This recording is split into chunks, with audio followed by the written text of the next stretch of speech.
Judas Priest just released the first professional live footage from their 2025 Shield of Pain tour. And in all honesty, it is very different from what I expected from it.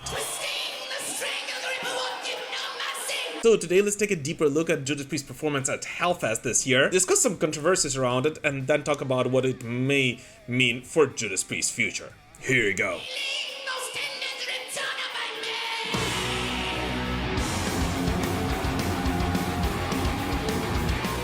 By the way guys, real quick, as always, please do not hesitate to comment on anything you hear or see in this video, and especially if you disagree with me, because the whole point of our Defenders of the Faith series is of course to start a conversation. But alright, let's do it. So first of all, this Wednesday, ARTE Concerts, who are usually working together with Hellfest, released a long-anticipated raw footage from Judas Priest's concert at this year's Hellfest, which many attentive fans actually knew was coming, and which they actually deleted right about 2 hours after the upload. Which of course spiked quite a lot of controversy among the fanbase, with many speculating that this was done specifically to alter the sound of this concert. And which is almost true, because yes, the sound that we got with the video released a day later, so the official one, is actually different from the original one, but not really because they wanted to enhance or alter Rob Halford's vocals, of which we will talk in a moment, or correct some mistakes in the instrumental part of that concert, but simply because the left and right audio was back to front, and it actually did need some correcting to make sense with the picture we all see.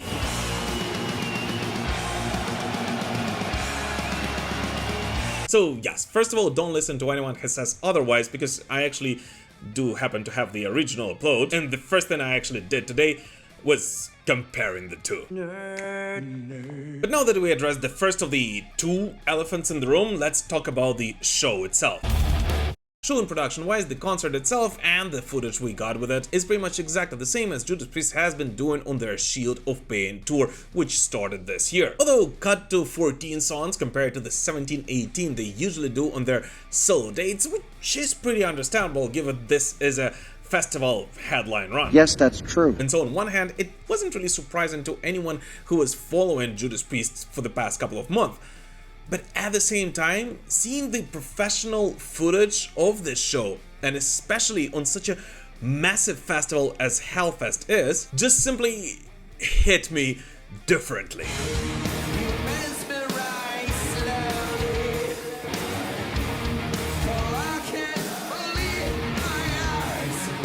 At least to me, the Shield of Pain tour from its very beginning was a celebration of everything true heavy metal stands for. It is not just simply a tribute to the legendary Painkiller album, which although, and I know that I say that quite a lot, by itself actually represents what heavy metal is, possibly better than any other record ever released.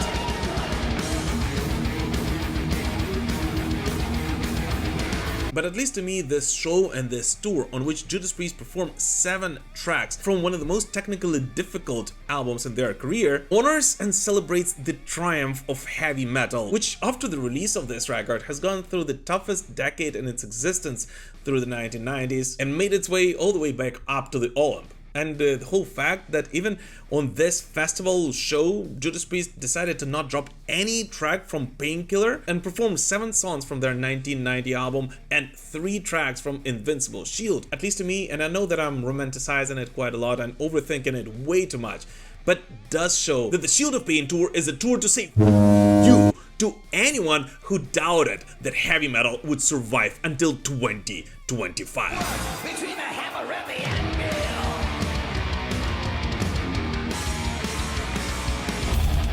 In addition to the whole fact that it is simply amazing to see the Shield of Pain production on such a massive scale, and by the way, don't you love it how Hellfest just quietly became one of the most important metal festivals in Europe and the world, and their lineup is getting crazier and crazier every year. But yeah, that's a topic for a different video. Exactly. But yeah, one of the most pleasant surprises, which although spiked quite a lot of controversy and discussion among the fans online, is of course the form of Judas Priest themselves, who, just a short reminder for you guys, are celebrating their 56th year of existence this year. And if by now pretty much everyone is used to the whole fact that after Andy Sneap has started feeling much more comfortable on stage together with Judas Priest, the classic dual and guitar attack has been in full swing for several years now, and we're all used to simply incredible performances by Richie Faulkner and Andy Sneap, as well as a classically steady rhythm section led by Ian Hill and Scott Travis on drums, who, by the way, in the last couple of months simply looks like he was having so much fun. Way more than he ever did in Judas Priest, allowing himself to experiment quite a lot with some of the legendary fills, and which I personally absolutely love.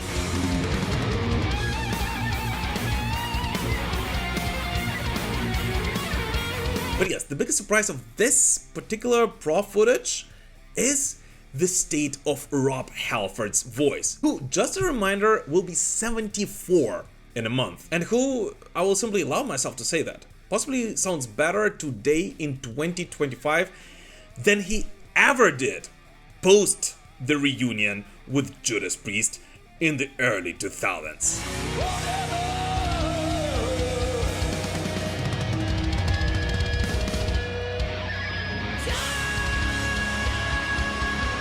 One of the most interesting things to observe when it comes to Metal God's position on stage and the way he sings is his breathing and pacing, which actually I believe may be the key to understanding how the flip he's able to do that at 73. And yes, naturally, hearing all that, there were quite a lot of discussions among the fanbase online, as always, about whether those vocals were actually altered on this recording. Which, first of all, if you simply read the comments of people who actually attended that concert at Hellfest, you will find out that no, most likely those were not altered at all. And the interesting additional sounds which you may hear Rob doing sometimes is the delay, which Rob Halford has been using for pretty much his entire career.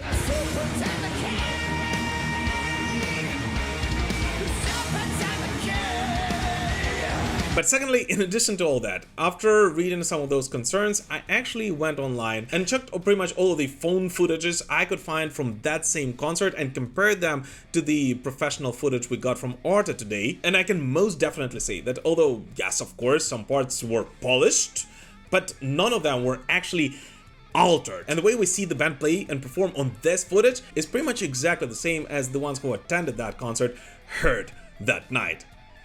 And which, in my opinion, is simply mind-blowing, as the setlist of the Shield of Pain tour is extremely demanding, and it would be demanding for all of the young bands in their 20s, and I simply do not understand how the flip it is possible that Judas Priest are able to pull this off at the 56th year of their existence.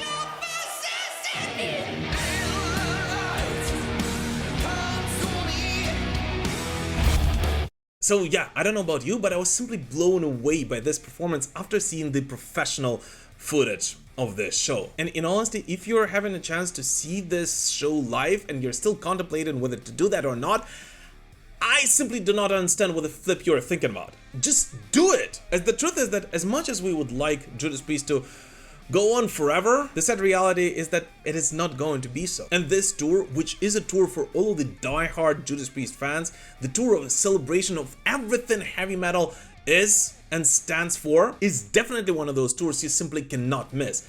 And especially today, after Black Sabbath and Ozzy Osbourne are gone, and Judas Priest remain the longest lasting and the last man standing when it comes to the founders of heavy metal. And what is most incredible is that today, in 2025, when this band does not really have to prove anything to anyone anymore, they still go out on the road and set the bar for themselves so high that even the youngest and the craziest of bands most likely would not dare to do so. And given the fact that they will continue this journey and continue bringing the Shield of Pain tour next time around into the United States, together with the no less legendary Alice Cooper, is simply a gift to all of the rock and roll and heavy metal fans. So yes, long live Metal Gods. But anyways, what do you guys personally think about this footage? Please let us know in the comments, as well as whether you're planning to see Judas Priest live this year. Oh, and one more thing, just a reminder that you actually have a chance of winning this signed Judas Priest vinyl, and it is the last week to participate in this, and you can actually win it by doing something really meaningful and actually saving someone's life. All the links and all the description of this project will of course be in the description to this video. But for now, thank you so much for watching this video, guys, and we will prevail. Slava Ukraini!